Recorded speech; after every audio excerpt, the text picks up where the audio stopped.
When I was an undergraduate at UCLA, I had two great loves. One was the Middle East, and I was studying Arabic, and I was studying Islamic culture, and I was studying language and history. And the other great love was the Soviet Union. And I was reading the memoirs of dissidents. I later found out that most of those memoirs were published by Bob Bernstein when he was at Random House. But on the one hand, I was reading about Natan Sharansky and Andrei Sakharov and Anatoly Marchenko and Andrei Amalrik and Vladimir Bukovsky and many, many others. And they helped set my worldview, and they helped imbue me with a love of liberty and a sense of the importance of one man's struggle against totalitarianism. And at the same time, I was reading blogs of young Egyptians and Syrians that blew my mind. The clarity, the foresight, the poise, the prose. And it struck me that there was a great connection between the two, the same ideas that were epitomized in the Soviet dissidents, a sense that one's freedom exists inside him and not outside of him, a sense that he is more free even than his interrogators. I remember reading in Andrei Amalrik's memoirs, Notes of a Revolutionary, that he said, "My freedom exists inside me and I am more free even than my KGB interrogators." And at the same time, I was reading the blog of Karim Amr, a young Egyptian who subsequently spent the last 4 years in Egyptian prison. And he wrote the exact same thing. Two people who had no connection, who were decades apart, who never met each other, with totally different life experiences. But the experience of prison and the experience of tyranny was the same. I then spent some time in the Islamist slums of Cairo, and it was there that I saw firsthand the utter dysfunction, the despair, the dilapidation, the misery, the alienation, the isolation of Egypt. And I saw with my own eyes how decrepit this regime was. And when I left there in 2006, my thoughts were, this is a country that is crumbling. This is a country which cannot sustain itself, a lesson I took from the Soviet dissidents that I had come to love, a sense that autocracy is never stable, that it's rotten from the inside, that it is deeply insecure and fearful, and it's for that reason that it needs to place people who voice dissent in prison. It's for that reason that it needs to exile people merely with other opinions. And so I was sitting there and I was thinking, what is it that I can do to help these people who symbolize all that we should value? Freedom, democracy, individual rights. And it struck me that the most effective way, at least the Soviet dissidents felt this way, was that desperate struggle to get their samizdat, their underground literature, known in the West, for Western journalists and Western policymakers and Western activists to understand their struggle and to come to their aid. I remember reading a quote from Sharansky, and I'd like to share it with you now. He wrote, "In 1986, the Soviet dissident Anatoly Marchenko died in the famous Chistopol prison after a long and futile hunger strike for improved conditions. 3 years earlier, I had gone on a similar hunger strike in the same prison and had been subjected to the same torturous conditions by KGB thugs. But the authorities eventually gave in to my demands. Why? Because my 9 years of imprisonment were accompanied by a relentless worldwide campaign of steady, unambiguous pressure on the communist regime by leaders of the free world. The regime knew that it would pay a heavy price if I were to die. With Marchenko, it was confident that the world did not care enough to do much more than mount a formal protest." Now this I find is persuasive, at least from the side of the dissidents. But how do we know that actually impacted the policymakers of the evil empire? An empire which spanned 11 time zones, which killed tens of millions of people, which had tens of thousands of nuclear warheads aimed at the West. How do we know that the voice of these dissidents actually impacted them? The answer to that comes to me by way of one of our board members and someone who's been deeply involved in both UN Watch and Freedom Now, and that's Irwin Cotler, the former Justice Minister of Canada. And Irwin told me the following thing. In 1997, he was honored at a dinner with Gorbachev. And he approached Gorbachev and he said, "I was Natan Sharansky's lawyer, and I would like to know, there's been a question that's been vexing me for years. Why did you let Sharansky out of prison?" And this is his verbatim response. Gorbachev said the following: "I never knew anything about Sharansky. I never even knew the name. I came to Canada as the Minister of Agriculture, and I appeared before a Canadian Parliamentary Committee on agriculture. But instead of getting questions about agriculture, I got questions about Sharansky. I left the Parliament building and saw placards of Sharansky. Wherever I went, I was confronted by Sharansky.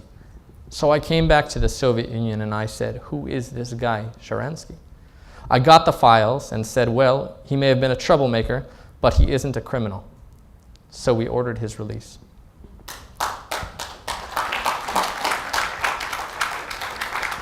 Yelena Bonner, Andrei Sakharov's wife and one of our founding board members until her recent passing, said the only real defense for us and for everyone fighting for human rights is publicity. Valery Chalidze, who formed the first human rights NGO in the Soviet Union together with Sakharov, said the following: I propose that the most important contribution that can be made to the defense of human rights in any country is publicity, making sure that violations of rights and appeals in defense of rights become known to a wide audience. He writes, suffering is even more intolerable when a victim knows that he is forgotten, that nobody in the world cares about his pain and destruction. Now, when the great Ahmed Batabi, who was in the back, first went to prison, the judge showed him a picture of the cover of The Economist with the famous picture of the white bloodied shirt and hands raised. And he said, with this picture, you have signed your own death warrant. But Ahmed has later said that that picture actually helped save his life because there were dissidents to his left and right who we've never heard of, who you've never heard of, who Western policymakers never heard of, that have disappeared without a trace. And so I decided, together with Sharansky, we approached him with the idea of creating an organization that would support those on the front lines against tyranny today, those using the internet, those using blogs and Twitter and Facebook, who I recognized a few years ago had even greater liberties than in traditional media. They had the same desperation to get their voice heard in the West, and they faced the same frustrations of Western policymakers and press and activists not hearing their story. And so the more we formed this organization, the more we thought about it, I was concerned about the strategic challenges that face cyber dissidents today. Namely, how is it that with this deluge of information, with hundreds of millions of Facebook users, how do you get your message out? When I spoke at Google, I was in a room with 15 of the top cyber dissidents from the Arab world, people who now have become much more famous than they once were. And I said, you guys have a problem, because today you have unprecedented power. With the click of a button, you can reach literally millions of people. And yet not one person in a million knows your name. They don't know your face. And if they don't know your name and face, they don't care about your struggle. There's nothing that speaks more loudly and more profoundly than that individual face and that individual name. And that's not conjecture, that's proven. There's a fascinating study done by a University of Oregon psychology professor, where he had 3 test groups, and he laid in front of these test groups 3 different sets of information. The first group got facts about the millions of people starving in Africa. The second group got the picture of a single 7-year-old child who was starving in Africa.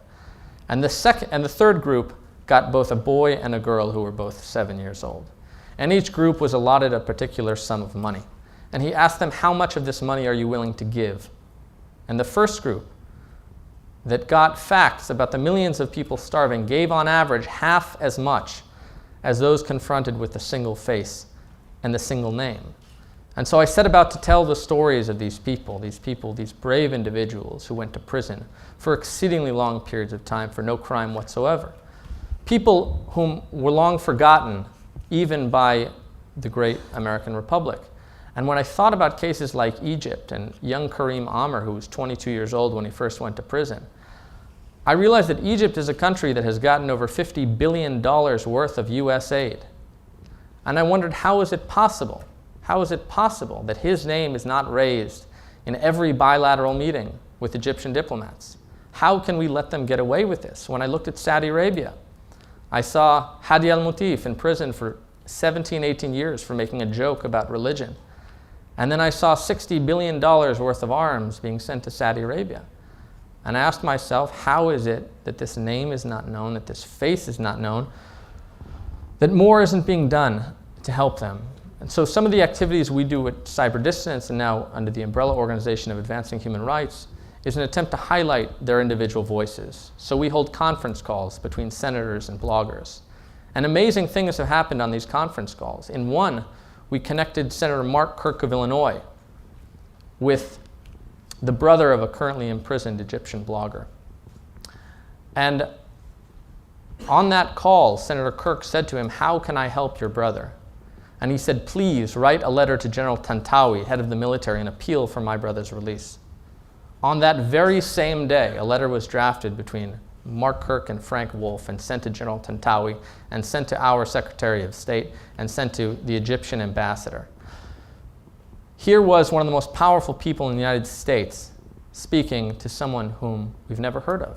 And yet that sense of empowerment, that sense of solidarity, I think is irreplaceable to them. When we connect bloggers with student leaders in America, we hear constantly, if we are not connected to these people, if we don't hear their voices, if they don't know about our struggle, we feel alone. Sharansky said that his happiest day in 9 years of imprisonment was when the United States called the Soviet Union an evil empire and spoke with the clarity and foresight that this regime would collapse, that we needed to be on the right side of history, and that we couldn't appease this regime which sent so many tens of millions to the Gulag. Another way that we approach this issue is with a little bit of irreverence. The issue of Saudi Arabia I find particularly vexing, one of the most draconian dictatorships on earth, and yet the names of these dissidents are rarely known, and the struggle for women's rights is not prominent in our collective discourse. And so we created the first ever Saudi Women's Grand Prix, a car race just for Saudi women, because Saudi women are forbidden from driving. And Andrea Malrik said that his way of dealing with the KGB interrogators was with humor and irreverence. He used to make fun of his KGB interrogators. So I thought, what better way than to have famous female race car drivers sign a petition, which they did, together with US policymakers, a former national security advisor, a former head of CIA, the first woman to race in the Daytona 500. Amazing people coming together with the message that this struggle our freedom is intimately tied to their freedom. Our safety is tied to their freedom. As Václav Havel said, there can be no international peace and security without domestic peace and security. I remember I was in Istanbul and I ran across someone who was a member of the first trade delegation to Turkey. The first trade delegation to Libya, when Libya was good, before Muammar Gaddafi again started slaughtering people. And I asked his opinion of Fatih al-Jahmi, the most famous Libyan dissident who had died a short time earlier. And he looked at me and he said, "Who?" A member of the very first trade delegation to Muammar Gaddafi did not know the name of the single most prominent Libyan dissident. And I compare this to the era of the 1980s, when I heard from the chief negotiator with the Soviets of bilateral arms treaties that in every single meeting with the Soviets, they said, the reason we can't trust you on bilateral arms negotiations is because you are in violation of the Helsinki Final Act. And the way that you treat Sharansky, Sakharov, and Orlov means that we cannot trust you on matters of international peace and security. This is the kind of idea that I want to revive. I want to revive the idea of linkage. The freedom of these internet activists to speak their mind without going to prison should be tied to foreign aid. It should be tied to arms sales. I envision a time when $60 billion worth of aid are tied directly to the rights of women to drive in Saudi Arabia. And for every $1 billion they get of arms, they have to let one woman drive in my Grand Prix. Thanks so much.